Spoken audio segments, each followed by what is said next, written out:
तो tractor fiat 640 2023 का model आ और ट्रैक्टर बंद रखा शौक वास्ते।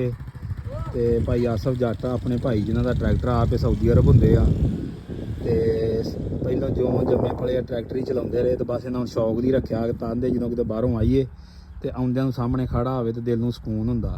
तो तुहानूं ट्रैक्टर की हालत देख के पता लग जाएगा कि इस तरह ही गल। बाकी ट्रैक्टर चैक करो इस तरह ही जिदा कंपनी के विचों निकल के आया 2023 का मॉडल आ। तो तुहानूं मॉडल चैक करवाने 2023। तो बाकी इसका मीटर की गल करिए तो 133 घंटे चलिया सारा ही। बाकी स्पैशल छत्त लवाई इन्होंने होनी जी भाई रियाज जट की छत्त आ टूपां दे उत्ते फिट वा साउंड सिस्टम नाल आ उत्ते पक्खा लगा ये ही। बाकी इधर बटन शटन लगे ने विच ही। बाकी तुहानूं छत्त चैक करवाने ट्यूबां दे उत्ते कसी गई आ देख सकदे तुसीं। बाकी बैक साइड तो तुहानूं चैक करवाने ट्रैक्टर।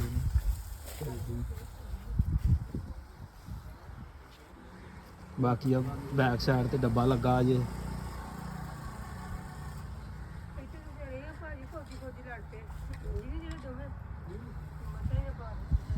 किदां भाई छत हिलदी हुलदी तो नहीं? ना ना बहुत स्वाद शादा माशाल्लाह अपना लवाई आ जाईदा रोड ते अपने आई है जिवें ना छत है ही नहीं उत्थे सही ते अगे इत्थों शाहकोटों लैके लवाई ही ਉਹ ਅੱਲਾ ਜਾਣਦਾ ਕੰਨ ਖਾ ਲੈਂਦੀ ਪੈਲੀ ਪਾਉਂਦੇ ਆਵੇਂ ਨਾ ਆਪਣਾ ਫੋਨ ਸੁਣਿਆ ਜਾਂਦਾ ਨਾ ਕਿਸੇ ਦੀ ਗੱਲਬਾਤ ਸੁਣੀ ਜਾਂਦੀ ਤੇ ਸਿਰ ਪੀੜ ਦਿੰਦੀ ਸਹੀ। ਇਹ ਸਪੈਸ਼ਲ ਫਿਰ ਆਪਣਾ ਲਾਹੌਰ ਲਿਆ ਕੇ ਆਪਣਾ ਰਿਆਜ਼ ਕੋ ਸਹੀ ਤੇ ਛੱਤ ਲਵਾਈ ਆ ਬੜਾ ਮਜ਼ਾ ਆਇਆ ਸਹੀ। ਡੱਬਾ ਸ਼ੱਬਾ ਵੀ ਨਾਲ ਹੀ ਡੱਬਾ ਸ਼ੱਬਾ ਹਰ ਚੀਜ਼ ਨਾਲ ਹੀ ਆਈ ਇਹ ਕਿੰਨੇ ਵਿੱਚ ਮਿਲ ਗਈ ਸੀ?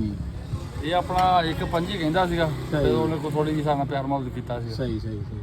ਤੇ ਪੂਰੇ ਮੁਤਮਿਨ ਜੇ ਛੱਤ ਪੂਰੇ ਮੁਤਮਿਨ ਤੇ ਆਪਣਾ ਟਰੈਕਟਰ 640 ਕਿਦਾਂ ਮੈਂ ਨਾ ਬੰਬੇ ਕੱਢੀ ਜਾਂਦਾ ਸਹੀ। ਇਹਨੂੰ ਚਲਾਉਂਦੇ ਚਲਾਉਂਦੇ ਕੋਈ ਨਹੀਂ ਏਡਾ ਕੀ ਵਜਾ ਬਸ ਇੰਜ ਹੀ ਆਪਣਾ ਵੀ ਪਹਿਲੇ ਚਲਾਈਦਾ ਸੀ ਤੈਨੂੰ ਪਤਾ ਹੀ ਆ ਬਾਅਦ ਚ ਬਾਹਰ ਚੱਲ ਗਏ ਤੇ ਹੁਣ ਆਪਣਾ ਵੀ ਸ਼ੌਕ ਵਾਸਤੇ ਰੱਖਿਆ ਵਾ ਆ ਨਜ਼ਰ ਆਉਂਦਾ ਆ ਤੇ ਬਸ ਜਿਹੜਾ ਉਹ ਜਿਵੇਂ ਦੇ ਪੁਰਾਣਾ ਚਸਕਾ ਸਾਨੂੰ ਸਹੀ। ਟਰੈਕਟਰ ਦਾ ਆਪਣੇ ਦਿਲ ਨੂੰ ਠੰਡ ਪੈਂਦੀ ਆ ਸਹੀ। ਤੇ ਉਂਝ ਵੀ ਮਾਸ਼ਾਅੱਲਾ ਰੱਬ ਦੀ ਦਿੱਤੀ ਹਰ ਚੀਜ਼ ਆ ਬਾਕੀ ਟਰੈਕਟਰਾਂ ਸਾਨੂੰ ਜਿਹੜਾ ਦਿਲੀ ਪਿਆਰ ਸਹੀ ਸਹੀ।